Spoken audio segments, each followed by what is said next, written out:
April 29th, 1945. Dachau, Germany. The gates groan open, sunlight burning over the camp. Prisoners spill out, skeletal, hollow-eyed, trembling with years of hunger, fear, and pain.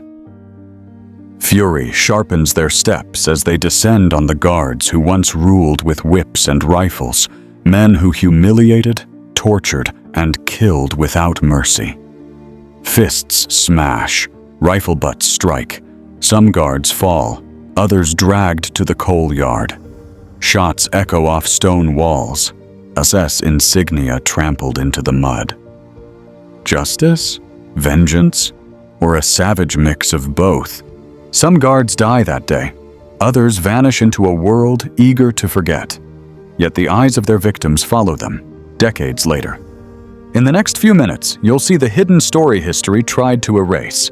How former camp guards lived after 1945, haunted until their graves. April 1945 was a month of chaos across Germany.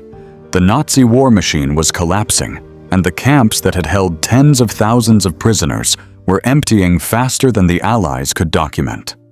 Nuremberg was calling the names of the powerful: Hermann Göring, Rudolf Hess, Albert Speer.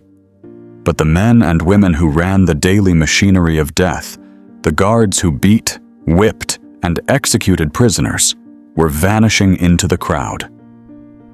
Some burned their uniforms in backyards, while others slipped into civilian clothes stolen from fleeing families. A few hid in barns, in attics, in forests. Villages reopened to life, and neighbors welcomed back sons and husbands who had disappeared for years, never asking questions. In 1947, the UN War Crimes Commission estimated that more than 55,000 guards had served across Nazi camps, yet only a fraction would ever face justice. Survivors walked the streets in disbelief when they spotted familiar faces in trams, marketplaces, even local cafes. One woman remembered sitting on a bus in 1946 and catching the eye of a former overseer. She froze, recognizing the man who had whipped her for hours, and later said, "We escaped the camp, only to meet our torturer in town." It was a silence that weighed heavier than the walls of any prison. Some guards had already paid the price in blood, dragged from barracks or lined against walls in sudden acts of prisoner-led vengeance. Others would be caught in formal trials, facing evidence, testimony, and, eventually, execution. But most slipped into new lives, some barely disguised, others completely hidden. They became neighbors, factory workers, farmers, even teachers. The world moved on, yet the memory of what they had done lingered, invisible yet inescapable. The fates of these men and women could not have been more different. Some fell instantly in the fury of liberation, while others would live decades in silence, haunted by their victims, waiting for the day when history might finally catch up to them. At Dachau, the first of these sudden reckonings would unfold, and it would set a pattern that shocked even the Allied soldiers who had come to free the camp. The US 45th Infantry approached Dachau expecting chaos, but nothing could prepare them for what they found. Rail cars still sat on the tracks, their doors hanging open to reveal nearly 2,000 corpses, stacked and rotting. The stench of death thick and suffocating. Inside the barracks, prisoners moved like shadows, skeletal and hollow-eyed, eyes blazing with exhaustion, starvation, and years of terror. They pointed relentlessly at the men who had ruled them with whips, rifles, and unrelenting cruelty. "That one killed my brother," whispered a thin man, voice trembling. "He beat my father to death," a woman cried. US soldiers, overwhelmed and uncertain, made a choice that would shock history. They handed the captured SS men to the survivors, letting years of pent-up rage finally have its moment. In the coal yard, the first guards were dragged forward. Faces pale, eyes wide with disbelief, they trembled as prisoners encircled them, carrying years of pain in every strike. Some were shot immediately. Others were beaten with fists, rifle butts, and wooden beams, anything within reach. Lieutenant Jack Bushyhead, who witnessed the scene, later described it as a dam bursting after decades of pressure. "It was uncontrollable," he said, "like watching the world tip over for them at last." Survivors later called it justice on the spot. Every humiliation, every blow, every death they had endured seemed to surge through them at once. Corpses began to pile along the wall. SS insignias were stomped into the mud, ground beneath the feet of those who had once been starved and terrorized. Soldiers watched, unsure how to define what they were seeing. Was this justice? Vengeance? Or something darker entirely? Amid the chaos, some guards survived, seized by soldiers before the fury could reach them. Others vanished into the camp's shadows, slipping into forests or blending with civilians in nearby villages. Photos were taken, reports filed, bodies counted, but the question lingered. Could this raw, immediate vengeance ever truly be called justice? Or was it a haunting mixture of rage, survival, and the weight of decades of suffering finally unleashed? The Wall of Dachau was only the beginning. Across Germany, other camps experienced similar eruptions of fury, some in courts, others in forests or small towns. Yet at Bergen-Belsen, the world would witness something different, a response shaped by law, order, and international scrutiny, a stark contrast to the raw, explosive vengeance of the coal yard. The first thing British soldiers noticed when they entered Bergen-Belsen in mid-April 1945 was the silence. It wasn't calm. It was the oppressive, suffocating quiet of death. Bodies lay tangled in mud and straw, more than 10,000 unburied corpses stacked like grotesque sculptures, while another 10,000 prisoners clung to life, barely able to stand. Flies swarmed over sores and festering wounds. The stench of typhus, rot, and human waste made every breath a battle. Among the living, faces were hollow, eyes wide with fear and exhaustion. Hands trembled as they pointed at the guards who had tormented them. "There," a woman whispered, voice cracking. "She beat my sister to death." Another muttered, "He let people starve while laughing." Joseph Kramer, the camp's commandant, the Beast of Belsen, was captured alive, staring blankly, expressionless, at the ruin he had created. Among the guards, one name would etch itself into history: Irma Grace. Barely 22, she moved through the barracks with a whip in hand and a chilling smile on her lips. Survivors described her cruelty in vivid detail, laughing as she set dogs on women, striking prisoners for the smallest misstep, forcing them to kneel for hours in mud. Her youth made her savagery all the more surreal. "She was like a storm," one survivor recalled. "Beautiful, but deadly." By September 1945, the British convened the Lüneburg trial. Kramer, Grease, and 9 others faced charges of murder, cruelty, and inhuman treatment. Eyewitness testimony poured in. Women recounted hours of relentless beatings, forced labor, public humiliation, and executions. Courtroom sketches and photographs captured Grease smirking, the cold contrast to the horror described in testimony. Albert Pierre Point, Britain's chief executioner, carried out the sentences in December.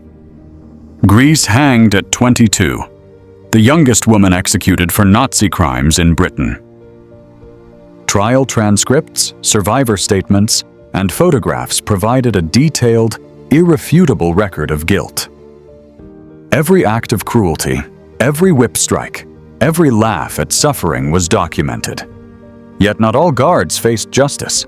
Some vanished as the Allies advanced, slipping into forests, small towns, or even across borders, leaving victims with lingering terror and unanswered questions. At Bergen-Belsen, justice had a face, but escape remained possible, and the hunt for justice would continue elsewhere. The first time the women of Ravensbruck saw Dorothea Binz approach, they froze. Her polished leather boots clicked sharply against the cobblestones, whip coiled in her hand, eyes scanning for weakness. Even the slightest hesitation could draw her fury. Prisoners remembered her selecting those too frail to work, forcing them into endless labor in the textile factories, the kitchens, or the barracks, or marching them across the campgrounds for hours, sometimes in snow or freezing rain, hands raw, feet bleeding. One survivor, Herta Oberhäuser, later testified that Binz would strike women for dropping a single loaf of bread, for failing to salute properly, or for daring to make a sound. She laughed at the pain, precise and deliberate. Her cruelty calculated to crush hope. Binz monitored every corner of the camp, keeping lists of prisoners for forced labor, medical experiments, or punishment. She supervised the infamous rolling kitchen work, where women were made to kneel for hours, stirring cauldrons of soup, often scalding themselves with hot liquid, while guards stood watching and recording every mistake. Her authority extended to executions. She selected prisoners for hangings, shootings, or lethal injections, ensuring the camp's fear machine never slowed. Survivors recounted secret messages passed under blankets, whispered confessions of terror, women trembling at the memory of her gaze, the snap of the whip. As the Red Army approached in April 1945, panic erupted. Guards destroyed records, burned uniforms, and tried to flee. Binz attempted to slip away disguised among the prisoners, blending into the weak and dying, but Soviet troops captured her before she could vanish. In the Hamburg-Ravensbruck trials of 1947, testimony poured in. Witnesses described women so emaciated they collapsed mid-march, yet Binz ordered them whipped to stand. Medical files, camp registries, and survivor diaries corroborated each account.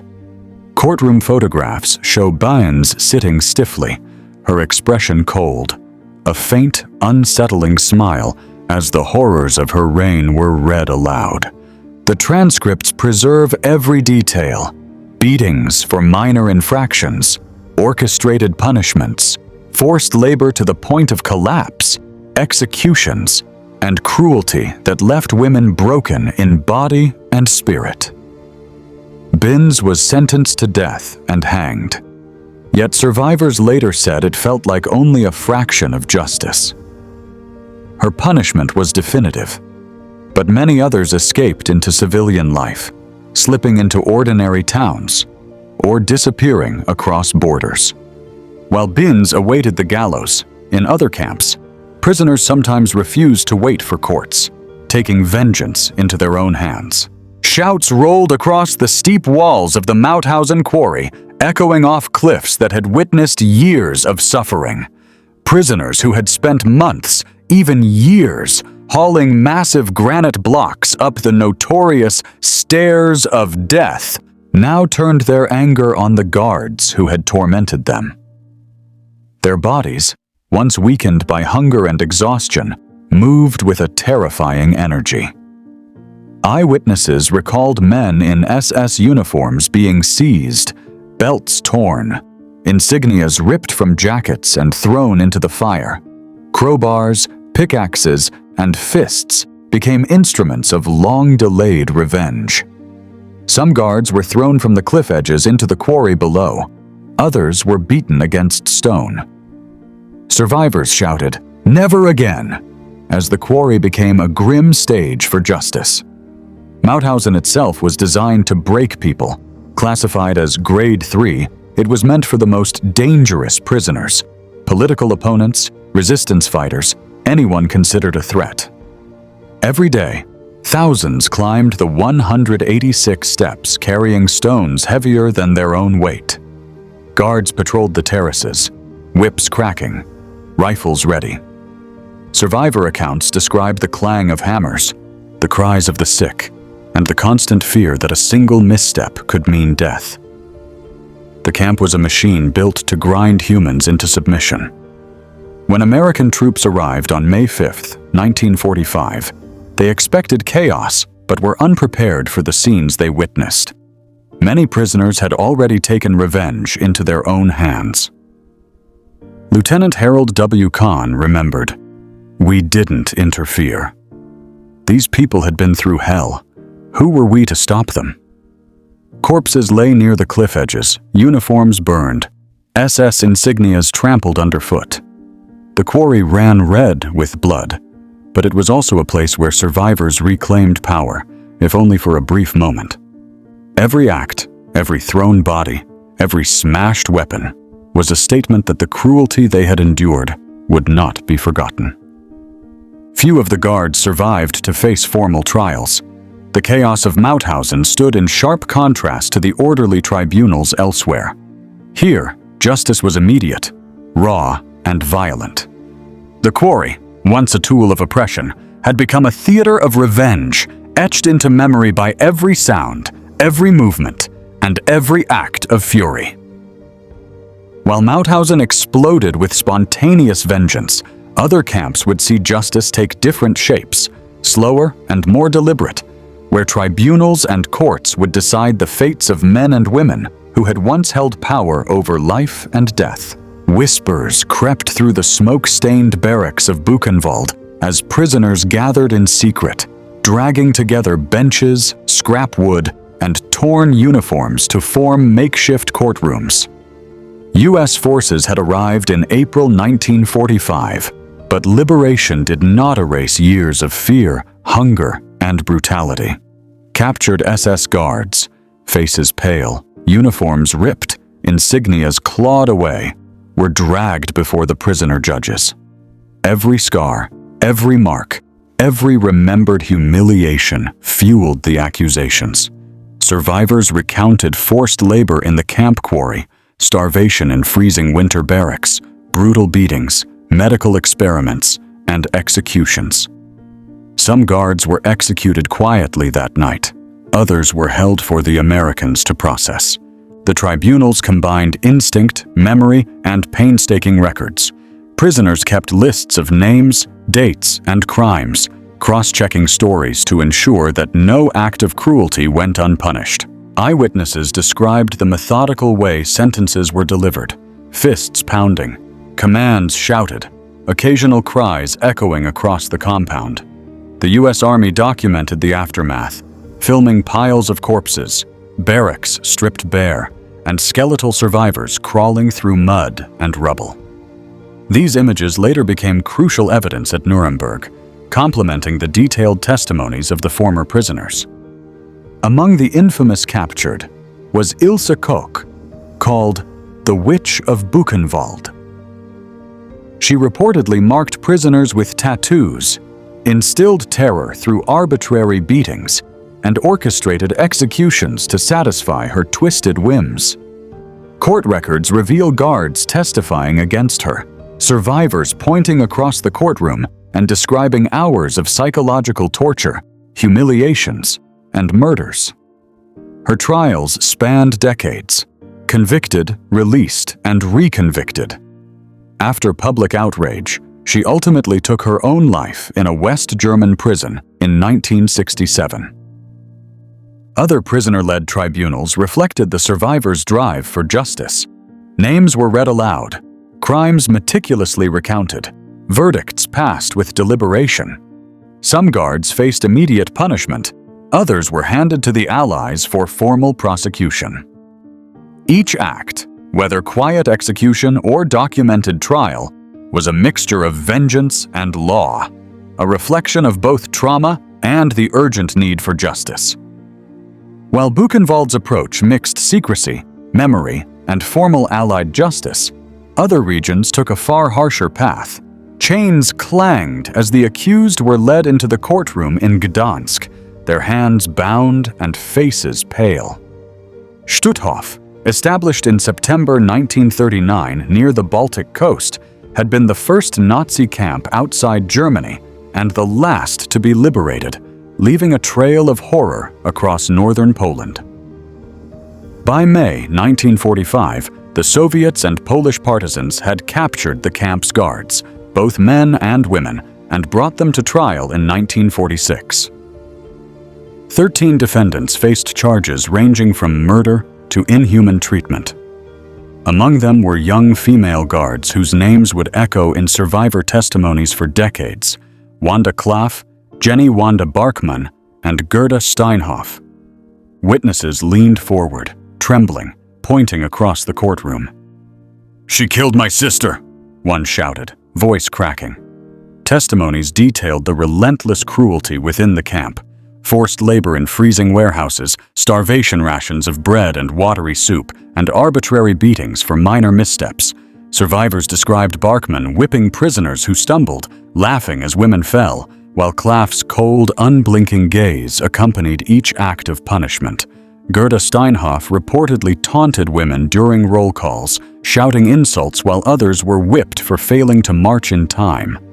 Court records preserved these accounts in chilling detail: the hours of beatings, humiliations, and punishments that ended in death for many. The tribunal delivered sentences decisively. 11 defendants were sentenced to death by hanging. On June 4, 1946, outside the gates of Stutthof, hangings were carried out publicly. Thousands gathered, locals, former prisoners, and officials, to witness the executions. British and Polish photographers captured the scene: ropes swaying, the condemned staring at the crowd, the gallows a stark counterpoint to the camp's former terror. Newspapers across Europe ran the images, conveying a message that justice, though delayed, could reach even the most feared perpetrators. Survivors later recalled that the photographs served as both a warning and a testament to the suffering endured. While Stutthof made its statement through public spectacle, the post-war justice system in West Germany took a far different path.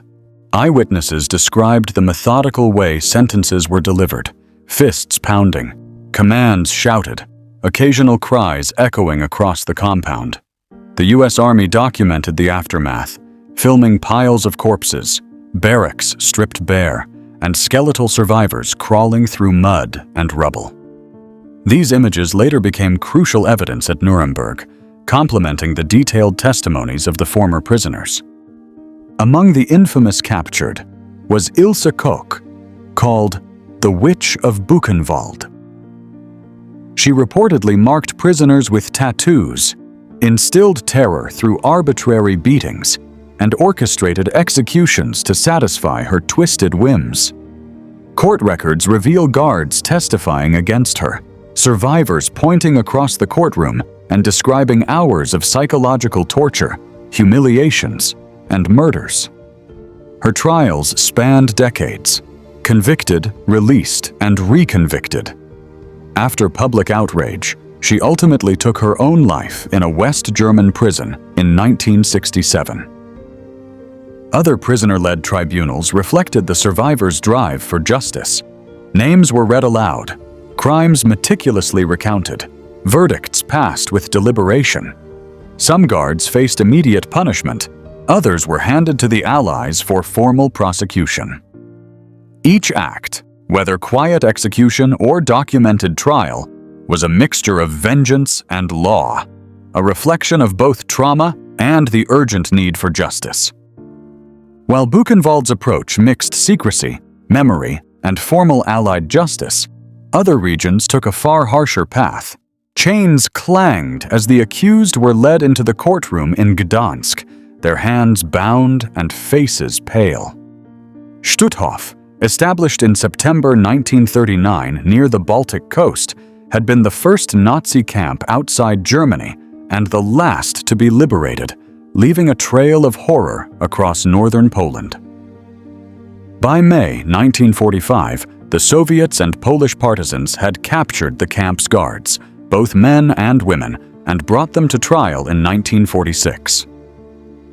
13 defendants faced charges ranging from murder to inhuman treatment.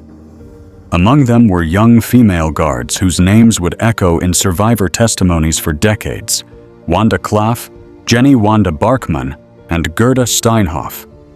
Witnesses leaned forward, trembling, pointing across the courtroom. "She killed my sister," one shouted, voice cracking.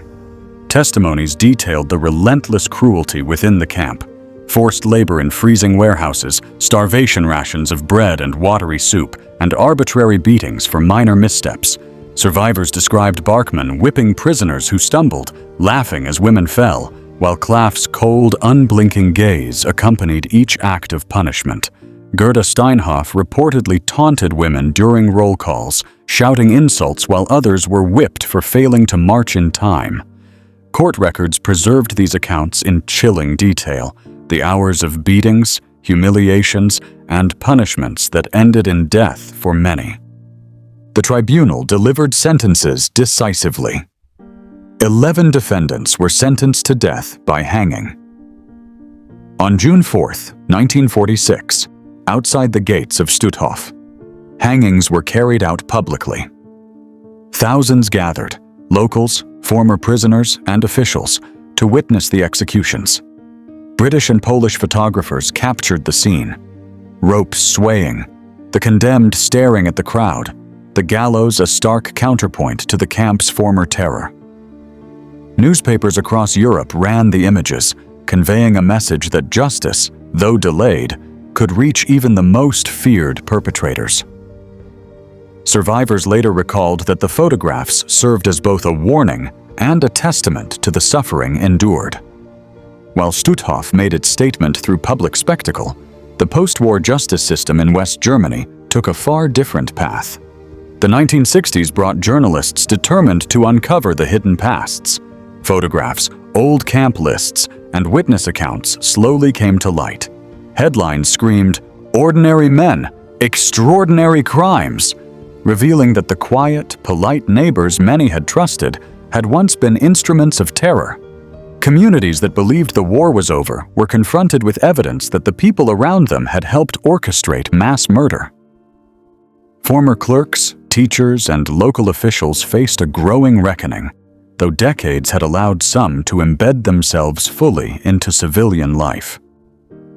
The slow unraveling of these hidden lives set the stage for the larger, high-profile trials that would shake public consciousness in West Germany. Even those who had evaded the immediate fury of liberation could no longer move freely without the risk of discovery. Secret deeds, once safely concealed in quiet towns and office buildings, were beginning to resurface. Files unsealed, witnesses remembered, and the public demanded answers. The era of quiet return, of ordinary men living with extraordinary guilt, was ending as the weight of history began to catch up. Footsteps echoed through the packed courtroom in Frankfurt as 22 former Auschwitz staff shuffled in, some wearing the same nervous expressions they had worn decades earlier in offices and barracks, others calm, almost indifferent. For nearly 20 years, many had lived ordinary lives: teachers, clerks, factory workers, while survivors who had endured unimaginable suffering watched them take their seats. Witnesses spoke with trembling voices, describing selections on the ramps, gas chambers, forced labor, and starvation. Each testimony was a mosaic of horror, every detail a reminder that the past had never truly disappeared.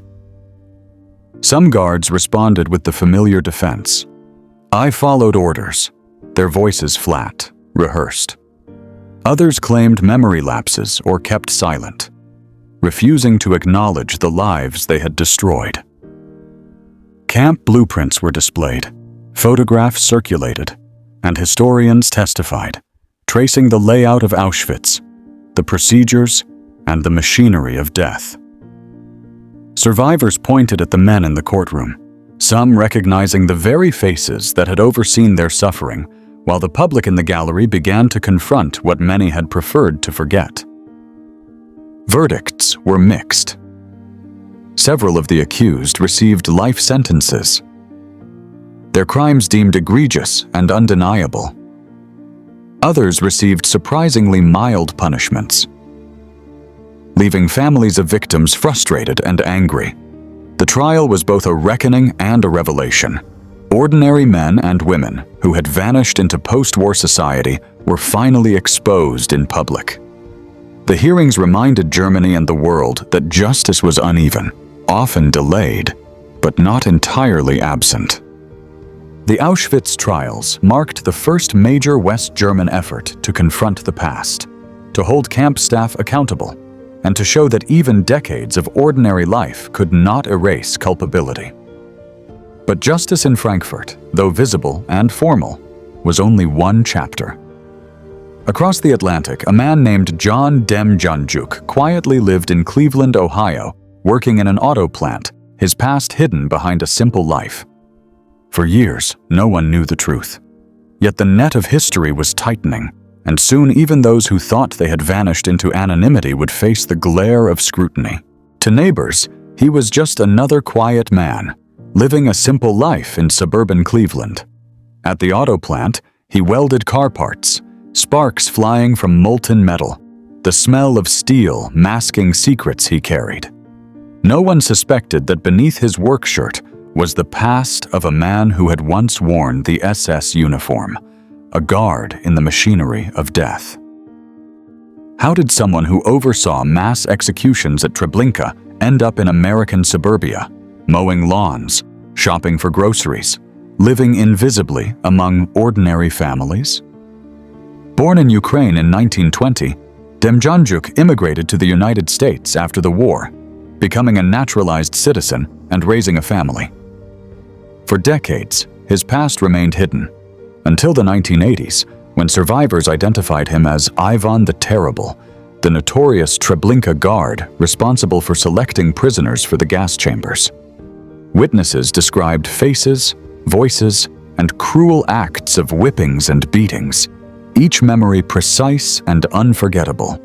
In 1986, Israel deported Demjanjuk, and in Jerusalem he faced a packed courtroom of survivors, journalists, and officials.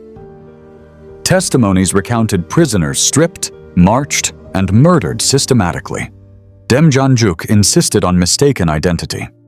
He was convicted and sentenced to death, only for the Israeli Supreme Court to overturn the verdict in 1993 after new evidence suggested he might not be Ivan the Terrible. The acquittal shocked survivors, leaving unresolved questions of justice. Years later, German prosecutors reopened the case, linking him to Sobibor through Nazi-era documents, including SSYD cards, transport lists, and camp records. Forensic handwriting analysis and transport dates established his presence as a guard. In 2011, at age 91, he was convicted as an accessory to the murder of 28,000 Jews at Sobibor. He died in 2012 before serving his sentence, a man whose life had become inseparable from history itself. The Demjanjuk case showed the decades-long pursuit of justice spanning continents and generations. Survivors waited lifetimes for justice, while many other SS members vanished into civilian life, blending into ordinary society, their crimes hidden behind the facade of normality. Shadows moved through the ruins of Berlin as Heinrich Müller vanished, slipping into the chaos of April 1945. The Gestapo chief, architect of terror across occupied Europe, was last seen in the wreckage of the city, a ghost among rubble and fleeing officials. Rumors swirled for decades. Some said he died in the collapsing buildings. Others claimed he had been secretly recruited by the Soviets or even the CIA. No grave has ever been proven to contain his remains. Müller became the symbol of those who disappeared into history, men who had orchestrated horrors yet left no paper trail, no arrest warrant fulfilled, only whispers and speculation. Josef Mengele, the infamous SS doctor of Auschwitz, evaded capture even more deliberately.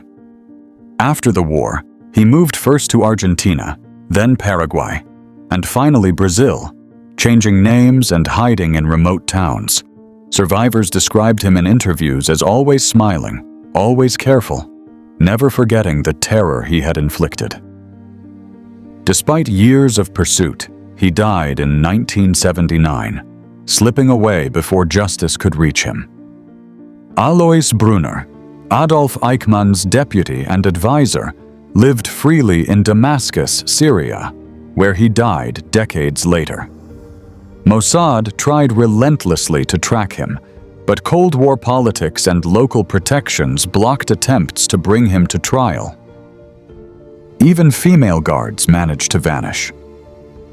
Some slipped quietly into rural villages in Germany and Austria, marrying, raising children, and living as ordinary housewives. Survivors would later recount the shock of recognizing them decades after the war, shopping in local markets or attending church, faces once filled with cruelty now hidden behind domestic smiles. Intelligence agencies knew some names, some locations, but politics, resources, and priorities left many unpunished. The frustration among survivors was deep and enduring. Letters, interviews, and memoirs repeatedly reflect the anger. The world had let these perpetrators vanish. One survivor wrote, "I saw my tormentor in my neighbor's garden. He smiled, and I remembered everything time and distance could not erase the memory of suffering, nor could it shield the former guards from the gaze of those they had harmed."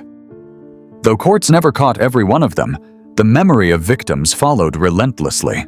Haunting the streets of quiet towns, survivors decades later spotted former guards in trams, at markets, even outside schools.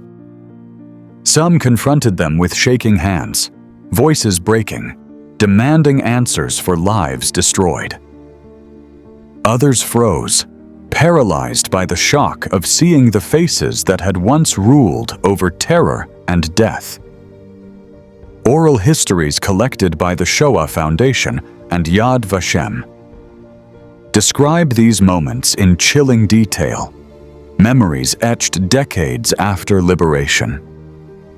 The whips crack, the screams in the barracks, the cold stare of someone who had overseen mass suffering. Trembling, sweating, haunted by memories they could not escape, the guards themselves lived uneasy lives. Diaries, letters, and survivor testimonies reveal heavy drinking, sudden disappearances, and constant paranoia. Neighbors recall doors always locked, whispered conversations, and odd routines. People attempting normality while carrying the weight of monstrous deeds. Silence could not erase memory. Witnesses remembered faces, names, and cruel acts with remarkable clarity, even 50 years later. Survivors' testimonies revealed the details: the selections on the ramp, the forced labor, the constant terror. Photographs, court documents, and interviews kept these memories alive, a shadow over those who thought they had vanished into ordinary life. Even those who escaped formal justice never found peace. The past followed them across continents and decades, lurking in every encounter, every fleeting glance. The guilt, fear, and recollection of what they had done became a prison of its own, inescapable despite anonymity. The war ended in 1945. For the guards, it never truly ended. Their victims followed them to the grave.